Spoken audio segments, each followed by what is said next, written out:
A day in my life dito sa Pilipinas, panibagong vlog, panibagong New Year. Ito nga pala ang unang vlog ni Ina Murata.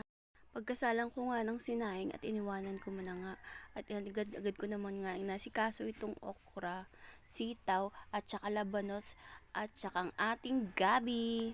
Pagkatapos ko nga hiwain lahat ng gulay at ito nga nagproceed ako naghiwa na sibuyas at bawang. Hindi ko na rin pala pinakita paano hiwain itong mga pata. Ito pala yung karne na natira ng New Year pa. At gagawin, hiniwa-hiwa ko nga lang dyan ng maliliit. At saka, sasabawan nga natin yan ngayon. Nung matapos kong hiwain yung mga pata, ito, nagsalang na nga ako ng kaserola. At nung uminit na nga yung kaserola, naglagay na rin ako ng mantika sa kaserola. At papainitin ko na nga para na masalang na natin ating bawang. Nung mainit na nga yung mantika, nilagay ko na rin yung bawang at ang sibuyas. Igigisa ko naman na nga bago para hindi nga siya masyadong malansa. Dahil nga leftover pa nga ito nung ating New Year. At ayan nga, nilagay ko na rin ang ating gabi. At nilagay ko na nga rin dyan yung pata at nilagyan ko na nga rin ng konting pampalasa, patis at saka magic syrup. Nang matapos ko nga lagyan ng yung ating ulam at ito nga pumasok ako sa kwarto.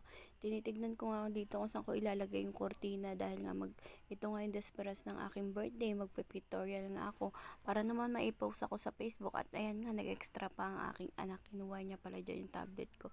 Ayan nga nagsisimula na nga akong magupit dyan ng mga double-sided na tape para nga ilagay ko yung kortina.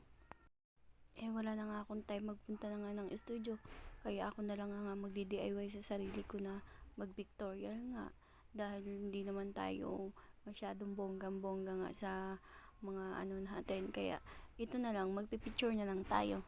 At ito na nga yung resulta na nilagay ko na yung kortina. Tapos binigyan ko nga ng konting design dito. Tapos nilagyan ko nga rin dyan ng konting anek-anek, konting lobo.